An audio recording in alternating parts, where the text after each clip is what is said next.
komponen ini agak lebih susah juga, Nah, kalau saya ulangi lagi ya, untuk yang poligon ya, bagaimanakah cara untuk menggambar vektor yang secara poligon ya? Misalkan ada vektor A, yang merah ini vektor A, kemudian yang biru ini vektor B, gambarnya seperti ini. Kemudian disuruh menjumlahkan vektor R itu resultan ya. Kalau kalian bingung R itu apa? R itu resultan. Resultan itu artinya jumlahnya, Kemudian cara yang pertama kalian lukis misalkan yang A dulu dilukis ya, lukis salah satu vektor. Kemudian di sini kan ada yang tadi ada namanya ujung kan ya. Ujungnya ini kalian ingin menggambarkan vektor B sekarang. Berarti yang pangkal dari vektor B kalian taruh di ujung vektor A. Nah, seperti ini kan. Lukis vektor kedua dengan pangkal vektor keduanya ada di ujungnya vektor pertama. Setelah itu baru ditarik garis resultan. Garis resultannya dari mana? Dari yang A ya, jadi dari pangkal yang A menuju ke ujung yang B. Nah, ditarik seperti ini itu adalah A ditambah B atau resultannya seperti itu untuk metode yang poligon. Nah, kalau jajaran genjang bagaimana? Kalau jajaran genjang, ya yang kalau tadi kan pangkal ketemu dengan ujung. Kalau yang ini pangkal ditemukan dengan pangkalnya. Jadi pangkal dari vektor A kita ketemukan dengan pangkal dari vektor B. Jadi bersama pangkal di sini, kemudian kita tarik garis bantunya, ya. Garis bantunya membentuk sebuah bangun jajaran genjang, gitu ya.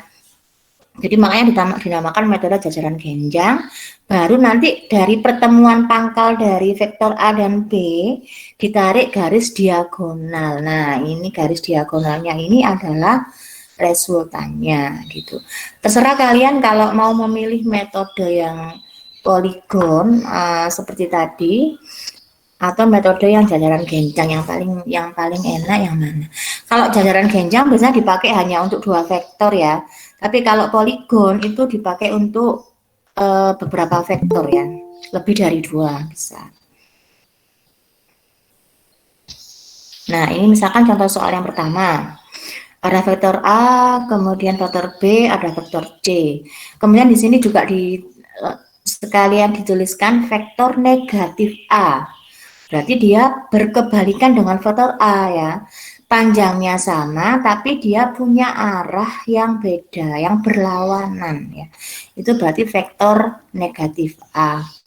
Kalau A tadi kalau A ini arahnya ke atas, kalau ini arahnya ke bawah kan gitu. Contoh soal yang pertama, nah gampang ini ya. Tapi yang di sini diminta yang di sebelah kiri ini adalah tulisan metode jajaran genjang ya. Kalau metode jajaran genjang berarti ujung ketemu pangkal atau pangkal ketemu pangkal. Pangkal ketemu pangkal. Iya, jadi kita pertemukan pangkalnya dari vektor A dengan yang B dipertemukan di sini. Kemudian kita berikan garis bantu. Kemudian terakhir kita tarik garis diagonal seperti ini, gampang ya. Untuk soal kedua juga begitu. Sekarang yang kedua itu negatif A, berarti negatif A berarti yang kamu pakai adalah vektor yang biru, warna biru ini karena yang diminta negatif. Nah, seperti ini. Kemudian dengan B-nya juga dipertemukan, dibuat garis bantu jajaran genjang, baru ditarik garis diagonal gitu. Contoh soal yang ketiga diminta metode segitiga ya. Metode segitiga itu sebenarnya ya hampir sama dengan poligon ya. Kalau poligon itu segi banyak kan, bisa 4 garis gitu kan, 4 garis, 5 garis dan seterusnya. Segitiga sama dengan poligon ya. Jadi ujung dari vektor A ditemukan dengan pangkal dari vektor B, baru nanti dari yang pangkalnya vektor A ditarik garis ke ujungnya vektor B. Jadi sama dengan poligon ya. Ini juga begitu. Nah, ini diminta negatif B ditambah C ya. Berarti ini juga sama ya. Gambarnya sama seperti B, cuma arahnya atau tanda panahnya nanti berlawanan arah seperti ini. Negatif B, kemudian ditambahkan dengan C seperti ini. Nah, ini adalah resultannya. Yang ungu itu resultan. Nah, sekarang kalau sekarang A ditambah B tambah C ya sama ya. Kalau ini masih metode poligon, berarti A. Kalau poligon ujung ketemu pangkal apa pangkal ketemu pangkal? Ujung ketemu pangkal. Ya. Jadi A, habis A langsung disambung aja dengan B, kemudian disambung lagi dengan C. Ini gampang. Baru kita tentukan resultannya. Nah, di sini. Bisa ya? Bisa, Bu. Bisa. Ini gambar-gambar kemarin harus bisa. Contoh soal ke-6 apa nih gitu.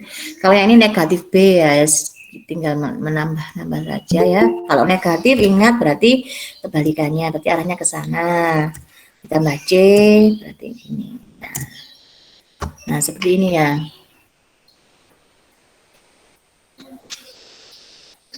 Nah, seperti ini poligon. Jadi kan ini segi banyak gini ya. Kalau soalnya misalnya ada 5 vektor ya, berarti metode poligon yang digunakan. Jadi tinggal nyambung-nyambung aja, berarti terakhir sendiri, berarti kalian harus tarik garis dari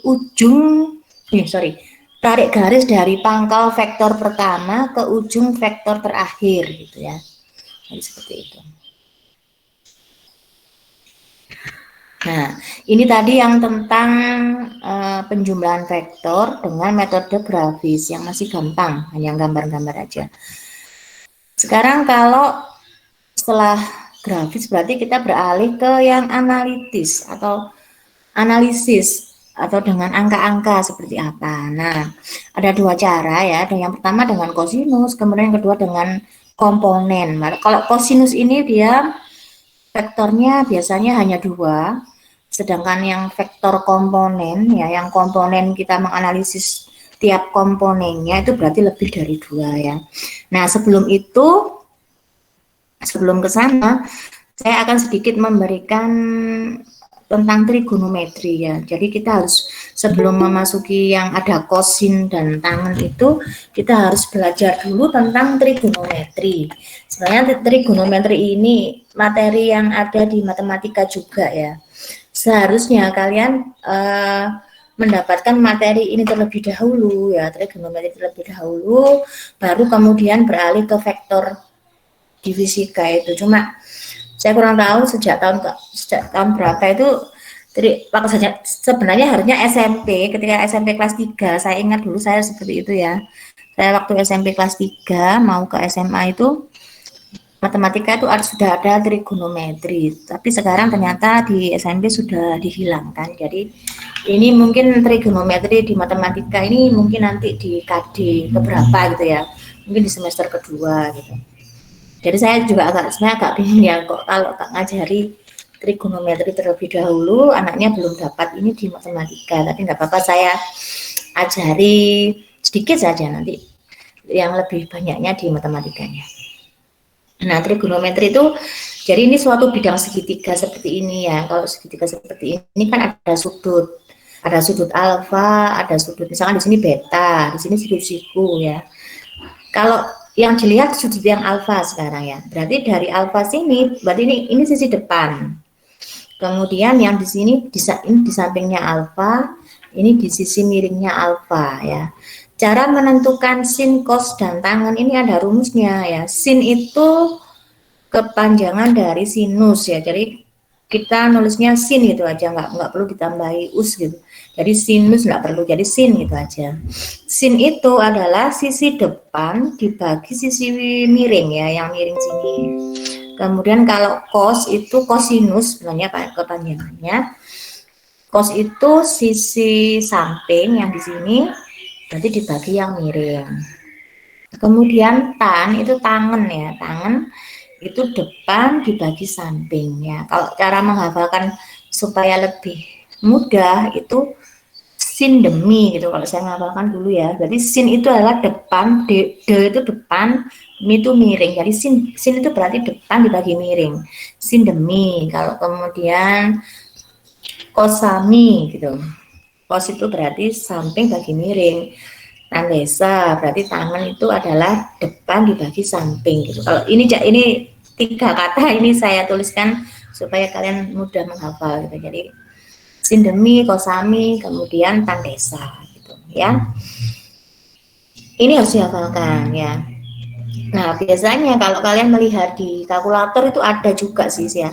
Sin berapa derajat hasilnya sekian. Itu dari kalkulator itu ada ya. Tapi yang perlu kalian hafalkan itu adalah sudut-sudut yang istimewa ya.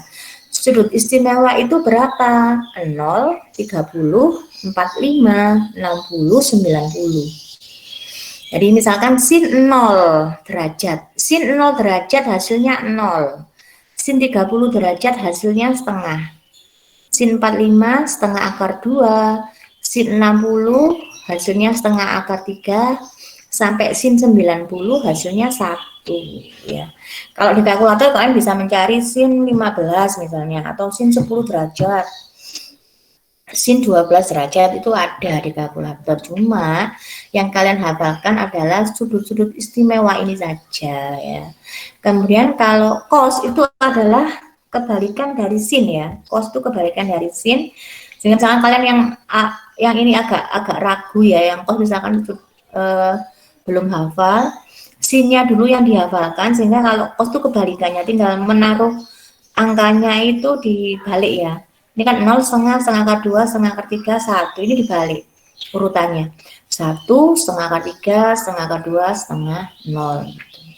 Jadi sin 0 itu sama dengan cos 90. Atau sin 90 itu sama dengan cos 0 derajat gitu. Kemudian yang terakhir ini yang tangan ya ini 0, angkanya 0, 1/3 akar 3, 1 akar 3 sama ini angka tak terhingga ya, lambang seperti ini artinya tak terhingga. Gitu. Nah, kalau kalian masih belum hafal, ini mulai sekarang ya coba dihafalkan, tapi kalau memang belum hafal, kalian bisa lihat tabelnya terlebih dahulu ya. Nah, ini juga ada tambahan lagi ya, karena ternyata ketika ada soal-soal di fisika atau di matematika itu tidak hanya sudut istimewa ini yang keluar, tapi juga ada dua sudut ini. Sudut 37 dan 53 ini juga sering keluar ya, sering ditanyakan.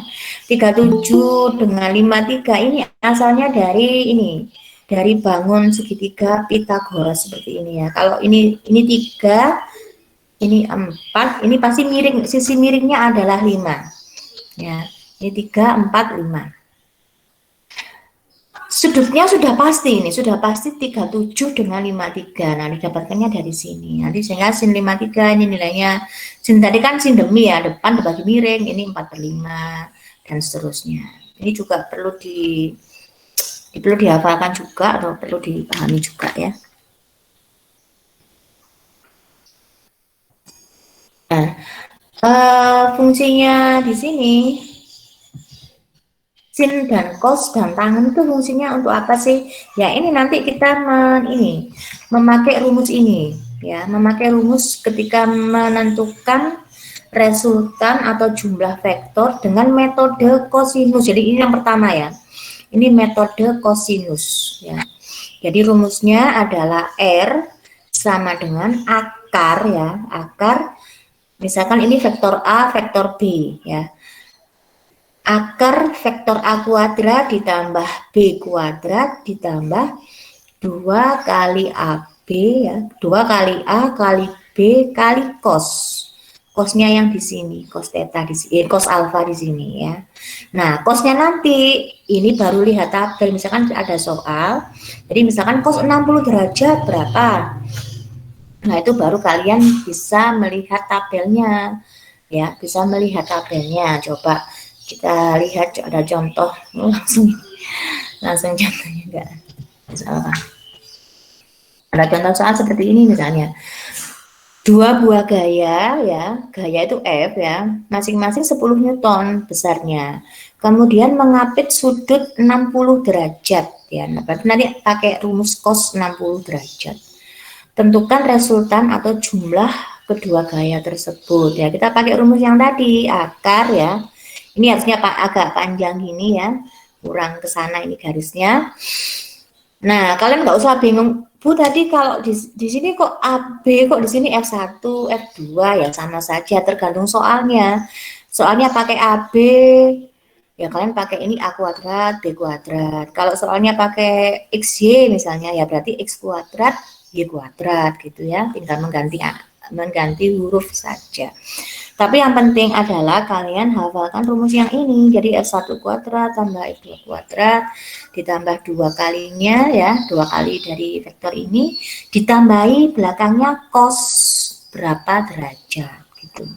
Kalau di soal ini adalah cos 60 derajat ya. Kalau yang tadi dari tabel ya, dari tabel itu cos 60 derajat itu adalah setengah ya.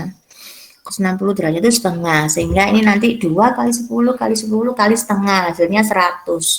10 kuadrat ini juga 100, jadi 100 ditambah 100 ditambah 100 berarti akar 300 Newton ya, akar 300 Newton.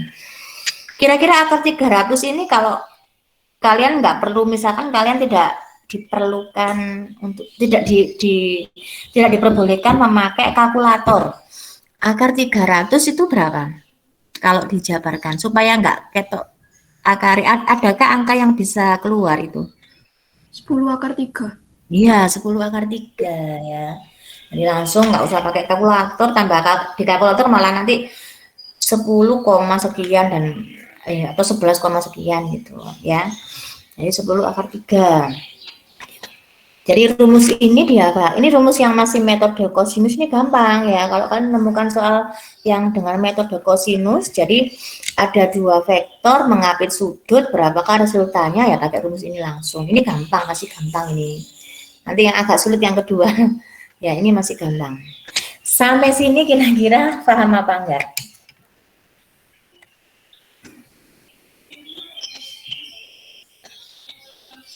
Halo? Kok diam semua? Ya, Paham paham, ya? Bu. Paham, Bu. Paham. Terlalu paham, Bu. Ya.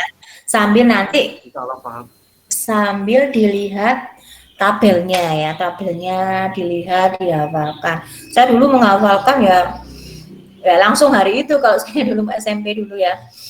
Saya dulu sebenarnya saya itu asalnya dari Lawang. Jadi saya bukan orang Kepanjen ya, jadi asal saya dari Lawang. Tapi sekarang rumah saya di kota Malang. Jadi mungkin saya guru yang paling jauh rumahnya itu saya ya, Bu Novita itu. Karena rumahnya di kota di Malang. Ya dulu SMP-nya SMP 1 Lawang, SMP 1 Lawang. Itu langsung dulu hari itu dikasih tabel sama gurunya, langsung harus hafal gitu ya, langsung ditunjuk-tunjuk untuk menghafal. Kalau guru saya dulu seperti itu, jadi kita cepat ngafalnya cepat. Nah sekarang yang metode yang kedua ini yang sebenarnya agak rumit ya, kalau kalian mau telaten untuk menuliskan atau menjabarkan angka-angkanya telaten ya, itu sebenarnya nggak sulit ya, tapi ini memang lebih panjang, jadi harus telaten untuk menjabarkan angka-angkanya ya. Nah analisis vektor ya, saya sebutkan tadi, kalau yang tadi ini kan dia dua vektor saja mengapit satu sudut. Kalau yang ini lebih dari 2 ya, biasanya kita pakai, kalau lebih dari 2 berarti kita pakai metode yang analisis ya, metode analisis.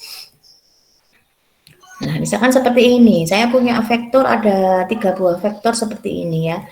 F1, F2, F3, berarti kan ada 3 ya, lebih dari 2. Berarti kita harus pakai metode analisis. Dia punya sudut yang beda-beda, karena dia punya sudut yang beda-beda terhadap sumbu X-nya beda ya.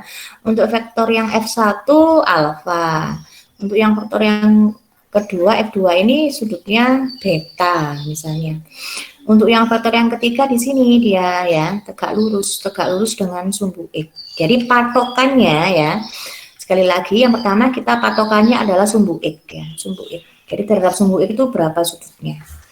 Nah, setelah sorry. Nah, ini ya, ini yang memang agak rumit di sini.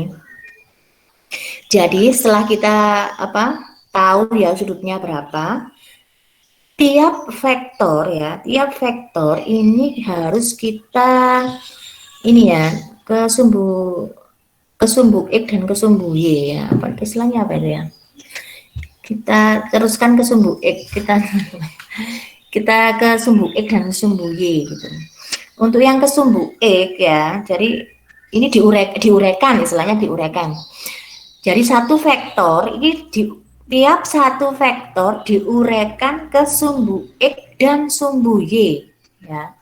Jadi ingat tiap vektor ya, tiap satu vektor diuraikan ke sumbu X dan sumbu Y ya.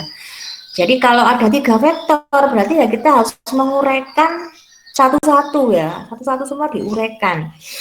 Misalkan ke sumbu X ini ketemunya F1 cos alfa. Ke sumbu Y ketemunya F1 sin alfa. Ya bukan ketemunya ya, tapi memang itu aturannya. Jadi kalau ke sumbu X itu gandengannya cos. Jadi itu akan dipakai terus nanti ya. X gandengannya cos, Y gandengannya sin. Nanti akan kalian pakai ketika gerak parabola ya, untuk bab kelima kalau nggak salah. Jadi ingat X gandengannya cos, Y gandengannya sin ya. Ini satu vektor masih seperti ini. Kemudian juga vektor yang kedua juga diuraikan juga ke sumbu X dan Y ya.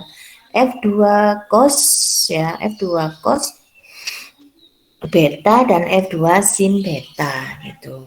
Nah, setelah diuraikan, setelah kalian gambar penguraiannya ya, harus telaten memang ya. Bisa kalian buat tabel ya. Boleh tidak pakai tabel ya, ditulis saja misalkan diuraikan ke sumbu X kayak garis panah FE sama dengan gini diuraikan seperti itu nggak apa-apa cara menulisnya, atau kepingin lebih bagus pakai yang tabel seperti ini ya. Jadi F1 diuraikan ke sumbu X menjadi Fx ya, itu adalah F1 cos, kemudian Fy itu adalah F1 sin, F2 juga begitu ya. Nah ingat ketika kalau lihat sesuai gambar ini ya, jadi tabel ini tidak patokan yang seperti ini tetap seperti ini enggak ya, tapi tergantung dari gambarnya, Jadi ini gambarnya seperti ini, berarti tabelnya nanti akan seperti ini. Nah F2 cos dilihat, kenapa kok di sini saya kasih tanda negatif ya? Ini ada tandanya negatif seperti ini karena ketika F2 cos F2 diuraikan ke sumbu X yang sini, yang sebelah kiri ini, dia ada di sebelah kiri angka 0 ya. Kalau di sebelah kiri angka 0 berarti itu kan sumbu negatif ya. Ya enggak? Waktu kalian belajar sumbu koordinat ini kan, ini ada angka 0 di tengah, ini kanan ini positif, kiri itu negatif. Yang sumbu Y juga begitu, atas adalah positif, bawah negatif. Jadi diingat-ingat terus ya. Sumbu X yang sebelah kiri ya, ini negatif, sehingga di sini saya kasih tanda negatif gitu. Yang F2 sin yang di sini atas tetap dia positif, nggak saya kasih tanda negatif, biar tetap positif. Kemudian yang ini kok 0 Bu, ini kok negatif lah. Coba dilihat ya, F3 juga sama ya, diuraikan ke sumbu X dan Y ya.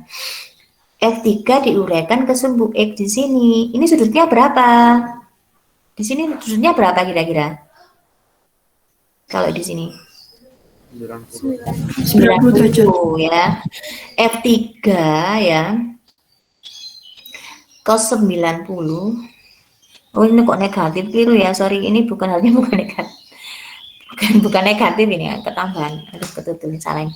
F3 tok kalau negatifnya. F3 cos 90 ya. Cos 90 ketika kita lihat di tabel itu nilainya adalah 0, sehingga langsung aja kita tulis di sini adalah 0 gitu ya. Jadi F3 cos 90 derajat sama dengan 0, tulis 0.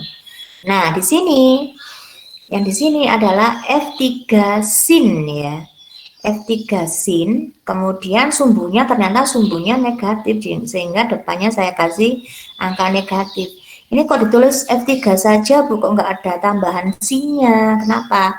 Karena sin 90 itu nilainya 1, jadi nggak perlu saya tuliskan. Ini kalau sudah bisa ya, tapi kalau kalian masih belum bisa sebenarnya ya kalian tulis saja nggak apa-apa di sini.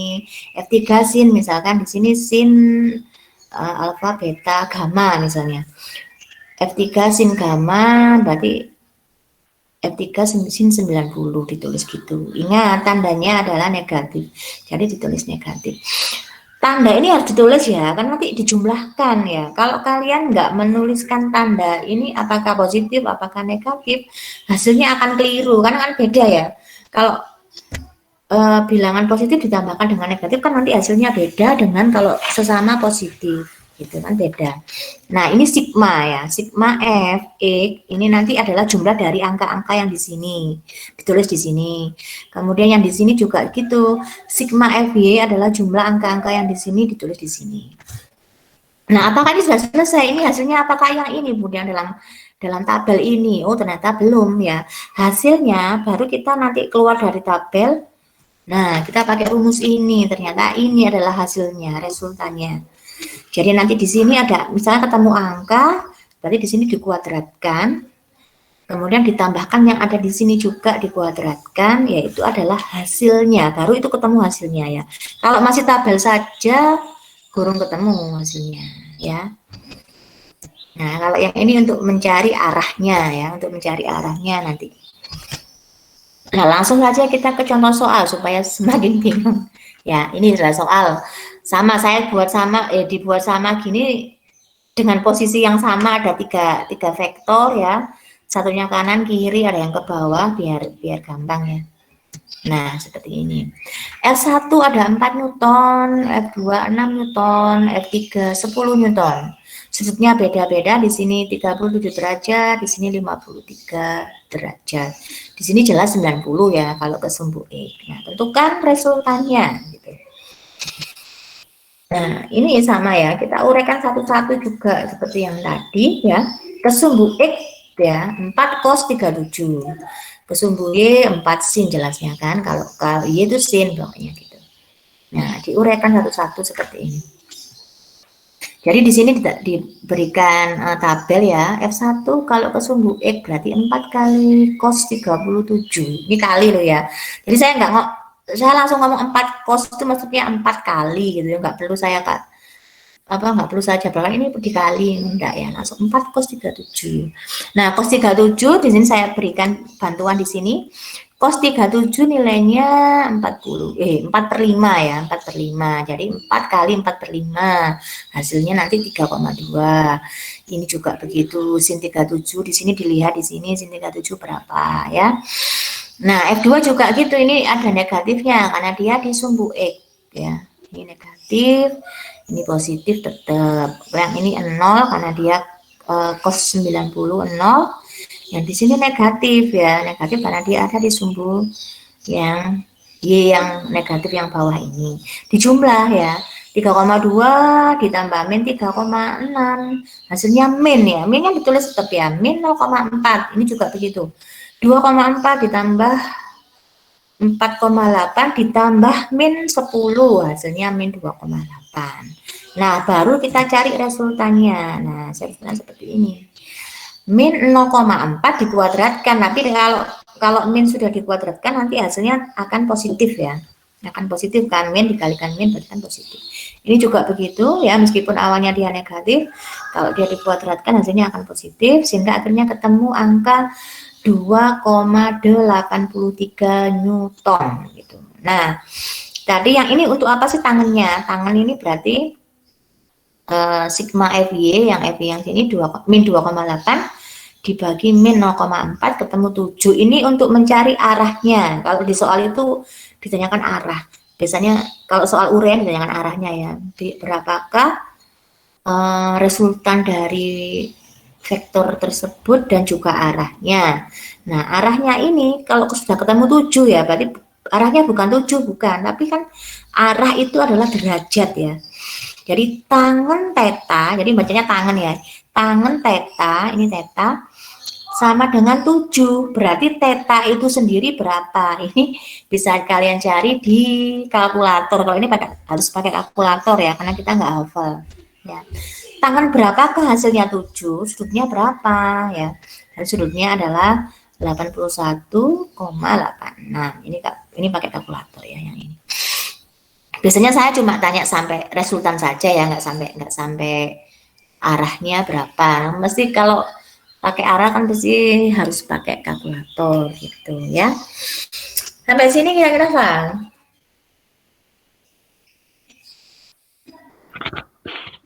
Paham ya?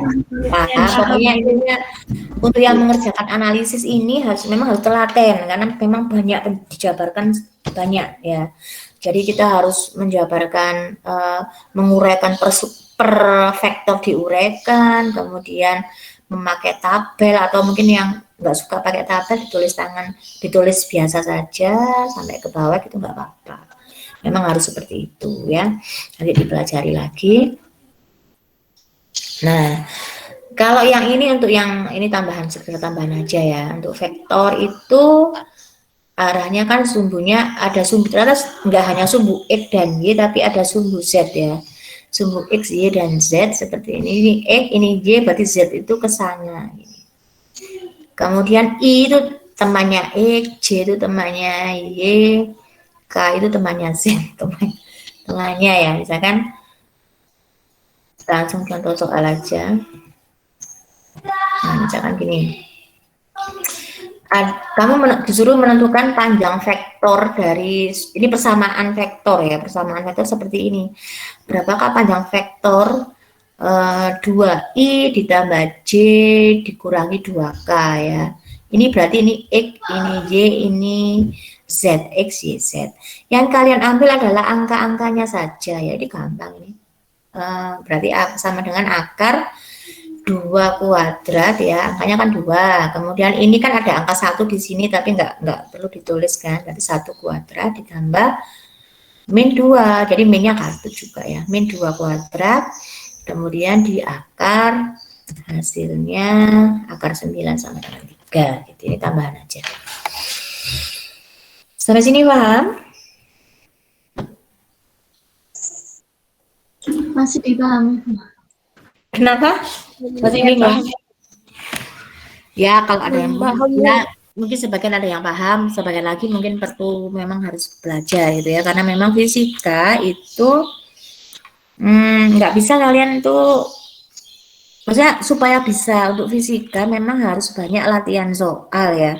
Semakin kalian banyak latihan soal akan semakin bisa. Kalau hanya sekedar hanya dibaca saja nggak akan bisa, memang harus berlatih gitu ya. Nah, nanti di minggu ini karena ada latihan soal yang saya berikan tugas kedua vektor ya.